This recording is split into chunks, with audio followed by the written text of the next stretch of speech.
di jalan Allah. Ini Masjid Enam Syuhada lagi dikunjungi sama Ketua Hilmi.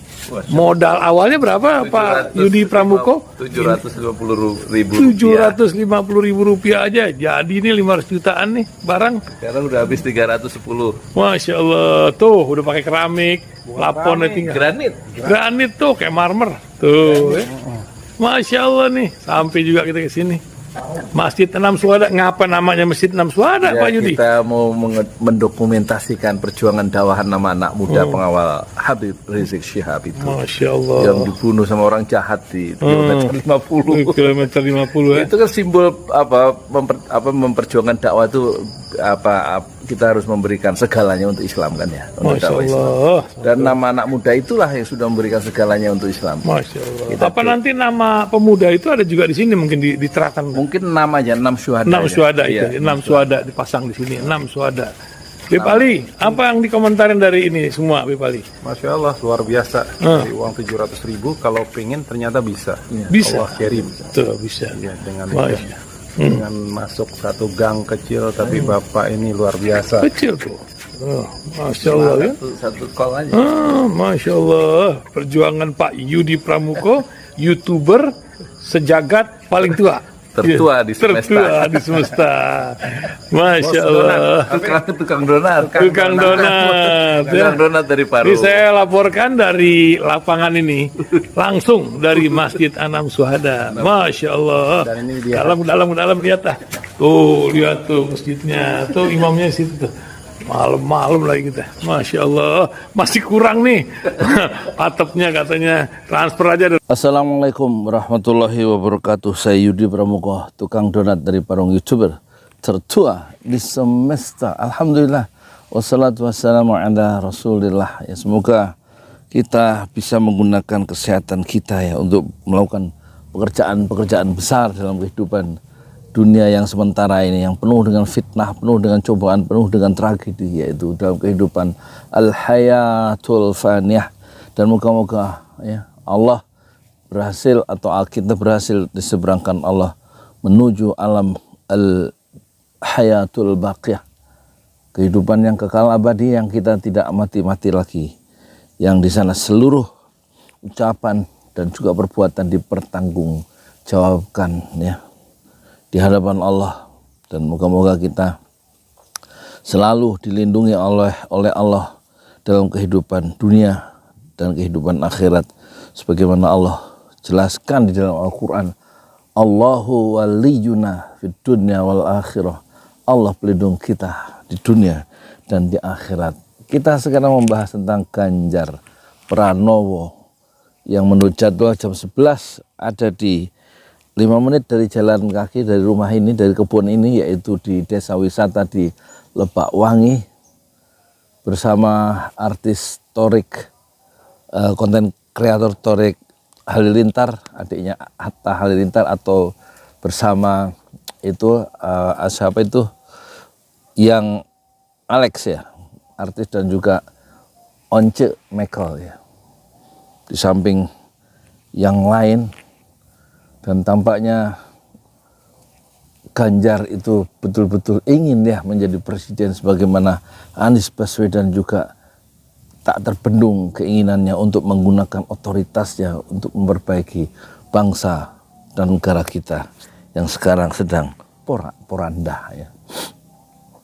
Jam 11 saya tidak menemui Ganjar karena saya sudah tua dan perlu mengikuti sunnah Rasulullah, yaitu tidur qailula, tidur sejenak di waktu siang. Dan Allah bangunkan, dari jam 11 saya tidur, Allah bangunkan jam 11.48 saya bangun, mandi, kemudian sholat lohor berjamaah ya. Dan tentu di dalam, kalau kita lihat di dalam milad PKS, Anies Baswedan bicara, kalau saya diadu untuk lari pagi katanya, keliling seluruh Indonesia pasti saya kalah, tapi kalau saya diminta untuk adu gagasan, adu rekam jejak, dan adu karya, tentu saya bisa mengimbangi, kira-kira begitu ya. Ya, jadi memang perbedaan Anies dan Ganjar itu, kalau Ganjar kakinya hidup ya. Dia hari ini katanya menurut Adian Napitupulu dia ada di pasar di Ciseeng itu, kemudian belusukan, ya kan, lari pagi kemudian belusukan ketemu pedagang-pedagang di Ciseeng ya. Kok di Ciseeng? Sorry, Ciseeng masih di Citerep, Bogor. Orang tua biasanya ucapan dengan pikiran udah nggak nyambung ya. Dari situ dia terus nanti ke sini jam 11. Mungkin hari ini udah selesai ya acaranya, sekarang kan jam 12:30 ini. Di mana di sini Lebakwangi Danau Wisata ya. Dari situ ke perayaan ketemu dengan tokoh-tokoh di Bogor ya, di rumah 100 harinya ayah dari Rahmat Yassin yang dulu Bupati Bogor ya, yang kemudian masuk penjara ya gara-gara menerima gratifikasi dan juga kasus-kasus yang lainnya itu, dan itu nanti Ganjar Pranowo ke sana. Dan kira-kira hari ini akan bertemu dengan 16.000 ya masyarakat kata Adian Napitupulu yang rumahnya juga di sini dekat ya, 5 menit jalan kaki dari sini, di pinggir danau itu. Jadi kalau Anies Baswedan tentu bukan kakinya yang jalan, tapi pikirannya yang hidup ya. Jadi kalau Ganjar itu kakinya yang hidup, kalau Anies Baswedan itu pikiran yang hidup. Ya. Ini satu pola calon presiden yang menarik untuk kita pilih dan untuk kita perhatikan sejak sekarang ya. Tentu saja jalan-jalan atau lari pagi itu adalah kekuatan dari Ganjar Pranowo ya, dan kemudian menyapa, mungkin lama-lama akan dia melempar kaos seperti gurunya yaitu Joko Widodo ya. Mungkin begitu, karena Prabowo itu sudah mulai ya ikuti gaya Jokowi, yaitu ketika di mobil udah mulai lempar kaos dan mulai ngomongnya nggak meledak-ledak ya, karena ingin ingin merebut hati rakyat, apalagi pemilih muda itu. Menurut data itu 52% apa 56% gitu dari jumlah pemilih, dan itu jumlahnya itu 160 jutaan gitu kira-kira, dan banyak. Jadi berhasil meraih pemilih muda berarti menangkan pemilihan umum, itu pilpres maksudnya ya kan. Nah sebenarnya apa mau dicari sih sebenarnya, yang mau dicari itu apa sih ya, kalau dalam politik itu, kalau menurut pandangan umum atau pelajaran yang sangat dasar, politik itu kan isinya 3. Satu, bagaimana merebut kekuasaan, ini kan. Caranya itu ya salah satunya ada yang jalan pagi, lari pagi, masuk gorong-gorong, ngomong dengan petani gitu kan. Meskipun petani itu nggak susah dapat pupuk atau pupuk petani dicabutin gitu, disubsidinya maksudnya dicabut, tapi nggak apa-apa kan, orang kemudian mempersepsi orang ketemu dengan petani berarti dia dekat dengan rakyat, mikirin rakyat, meskipun pada akhirnya keputusan-keputusan politik yang ditandatangani itu merugikan rakyat, karena kemudian di saat panen raya kemudian impor didatangkan ya, impor beras maksudnya. Nggak masalah, yang penting kan orang media massa sudah memfoto dan sudah memframing orang itu, sudah membingkai orang itu sebagai orang yang dekat ya, pemimpin yang dekat dengan rakyat, pemimpin yang memikirkan rakyat, sampai rambutnya itu putih dan sampai wajahnya itu berkerut-kerut. Misalnya begitu. Yang kedua, isi politik adalah ya menggunakan kekuasaan yang sudah direbut itu untuk apa? Untuk kesejahteraan rakyat banyak sebenarnya, tapi pada prakteknya selalu ada penyimpangan-penyimpangan, ada deviasi dalam penggunaan kekuasaan, atau bahasa kerennya itu apa sih? Abuse of power ya. Jadi penyalahgunaan kekuasaan itu untuk memperkaya diri sendiri, memperkaya keluarganya, memperkaya kelompoknya, yang membangun dinasti politik ya, mumpung berkuasa kan gitu ya. Jadi memperdagangkan pengaruh sehingga anak cucu misalnya paman, kakak ipar, adik ipar itu masuk menjadi pejabat publik dan membangun dinasti politik yang baru berdasarkan kekuasaan orang itu yang baru saja dia dapat dan dia gunakan untuk membangun dinasti politik atau membangun bisnis-bisnis baru ya, dengan cara berkolaborasi dengan pengusaha-pengusaha itu, sehingga pengusaha itu kan gampang ditekan. Kalau kita punya kekuasaan itu supaya dia mengikuti apa yang kita mau, kalau enggak izin enggak kita keluarin kan gitu ya. Dan ketiga, isi politik yang ketiga adalah bagaimana mempertahankan kekuasaan itu. Kalau perlu kita pertahankan kekuasaan itu sampai mati kan gitu. Dan itu yang terjadi zaman Soekarno, dia dari 45 sampai 67 dicabut oleh MPRS itu kekuasaannya kan dalam sidang MPRS itu. Berarti sekitar 30 berapa tahun? 32 tahun ya. Iya kan? 32 tahun. 45 ke 67, 22 tahun ya. Kemudian Pak Harto 32 tahun. Jadi memang kekuasaan itu nikmat ya, dan dunia itu ya begitu hijau dia. Dan kemudian menggoda, menarik ya, hijau dan menarik mata, sehingga orang itu pengen mempertahankan kekuasaan itu selama mungkin ya.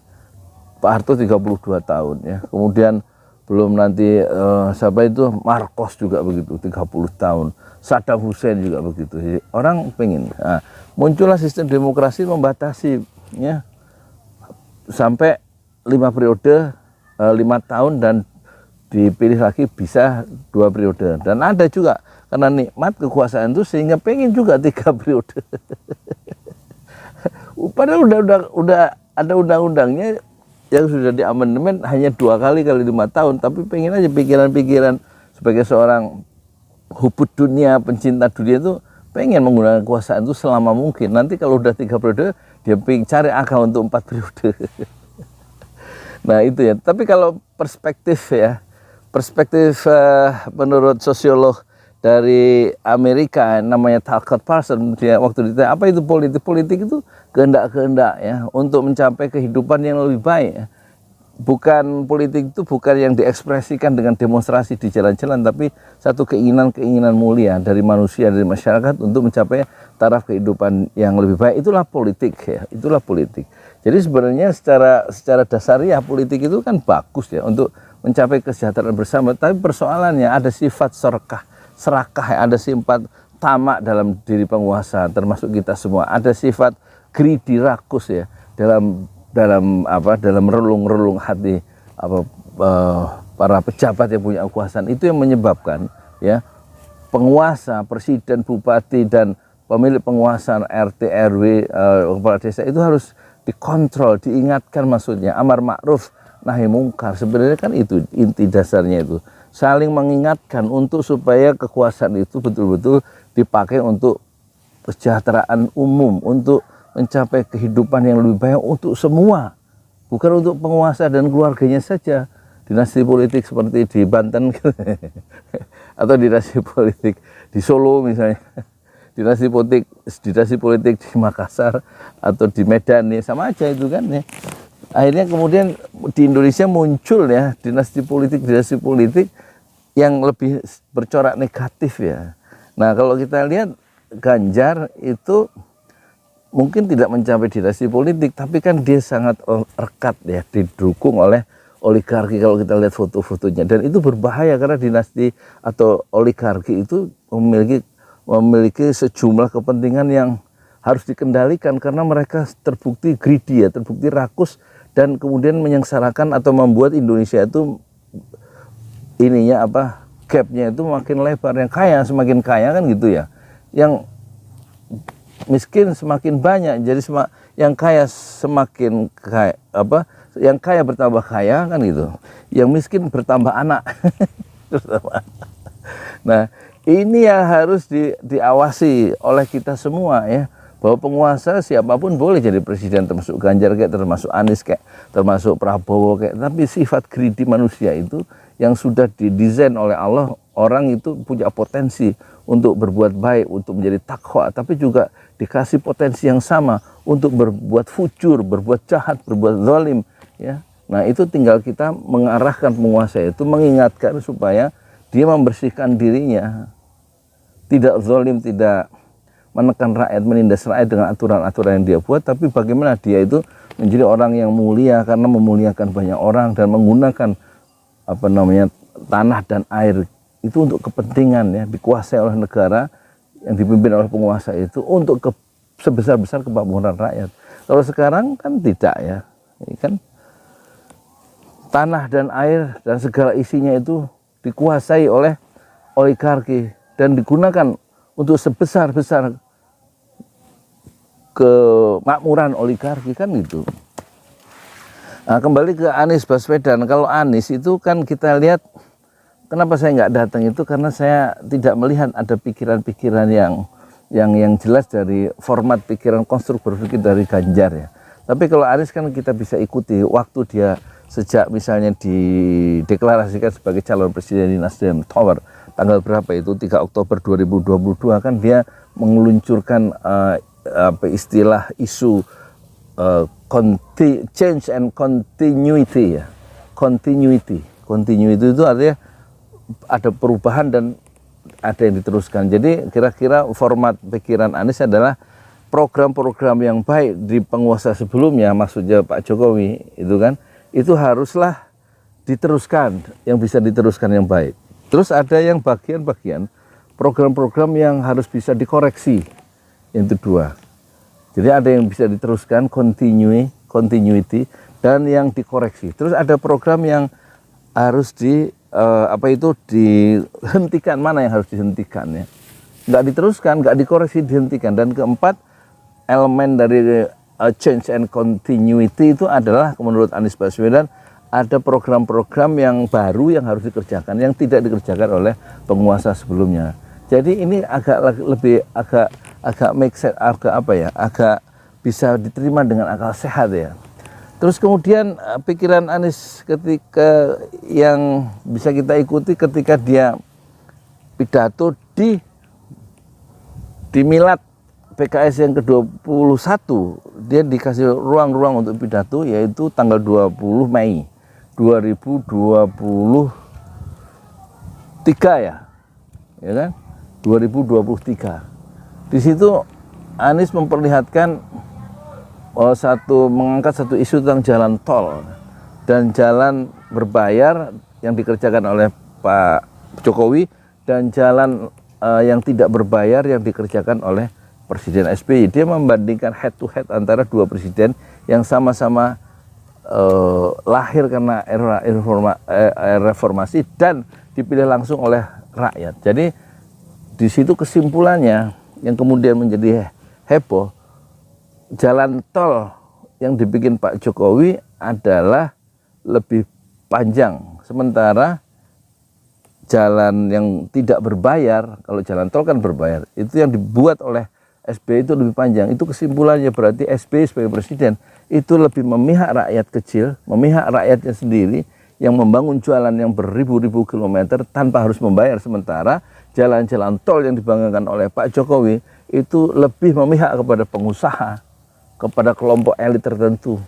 Nggak semua orang bisa pakai jalan tol kan, tapi jalan biasa, jalan provinsi yang dibangun oleh, atau jalan-jalan desa yang dibangun oleh SBY itu jauh lebih panjang. Berarti Anies mau menegaskan proyek jalan tol di era Jokowi itu berpihak bukan kepada rakyatnya sendiri, bukan pada rakyat kecil, lebih kepada pengusaha dan oligarki, keinginan mereka. Jadi itu kan format yang bisa diikuti ya. Tapi kalau jalan-jalan, kalau lari pagi kan kita nggak bisa mengikuti pikiran-pikirannya. Karena nggak ada pikirannya kalau orang lari pagi itu kan, atau masuk gorong-gorong ya nggak. Hanya untuk mengambil hati rakyat lewat pencitraan gitu. Nah kemudian kita lihat pikiran-pikiran Anies Baswedan waktu di apel siaga perubahan kemarin yang diadakan oleh Nasdem. Tanggal berapa itu? Tanggal 17 ya? Tanggal hari Minggu kemarin itu loh. Dia lebih spesifik lagi ya, pikiran-pikiran Anies Baswedan, salah satunya dia bicara tentang kesetaraan, keadilan yang sebenarnya sudah dia terapkan waktu dia menjadi gubernur di DKI kan gitu ya. Tapi dia di situ kemudian ada sesuatu yang baru, semua persoalan-persoalan bangsa itu dia framing, dia beri bungkus dalam sebuah doa kepasrahan kepada Tuhan, kepada Allah, bahwa dia itu tidak bisa menyelesaikan masalah-masalah bangsa yang besar itu kecuali dengan perlindungan dan pertolongan Allah. Dia ucapkan itu di depan ratusan ribu massa di Gelora Bung Karno. Itu poin pertama. Yang poin kedua, dia menyebut kaum difabel, orang-orang yang termarginalkan dalam sejarah, dalam deru, dentam-dentam roda pembangunan kita. Banyak orang yang tersisih, banyak orang yang termarginalkan, dan dia ingin menyapa kelompok-kelompok masyarakat yang tidak tersapa selama ini supaya tetap bisa dijangkau dan diberikan ruang-ruang yang adil, yang sama adilnya, diberikan keadilan itu oleh penguasa untuk mereka bisa punya peluang sama untuk hidup sejahtera. Kelompok-kelompok seperti difabel, petani, nelayan, baik yang jauh maupun yang di pesisir maupun yang di pedalaman, guru-guru honorer dan lain-lain, yang sangat perlu dibantu ya oleh sikap-sikap yang lebih adil dari penguasa. Jadi tema keadilan itu menjadi semacam sumbu keseluruhan dari konstruk dari bangunan pemikiran Anies Baswedan. Kalau kita lihat ya, dari pikiran-pikiran yang dibentangkan berbagai momen, termasuk wawancara dia dengan stasiun TV ABC di Australia dalam bahasa Inggris, bahwa dia mengambil keputusan itu bukan didorong oleh kelompok-kelompok yang mendukung dia saat pemilu, saat pemilihan election, saat gubernur atau presiden, tapi dia tentu mengambil keputusan itu dengan berdasarkan 4 hal, yaitu berdasarkan regulasi katanya, berdasarkan peraturan, berdasarkan common sense, berdasarkan apalagi itu ada 4 ya, berdasarkan common sense, keadilan, pokoknya dia bisa kita lacak jejak-jejak pikiran Anies Baswedan. Kalau dia memimpin bangsa Indonesia itu jelas itu. Kita tahu siapa Anies Baswedan, meskipun dia tidak dikenal sebagai orang yang lari-lari pagi, tapi kita mengenal pikiran-pikirannya. Beda dengan Ganjar Pranowo yang kita lebih mengenal kakinya yang hidup ya, karena dia senang dari kota ke kota itu olahraga, lari-lari gitu.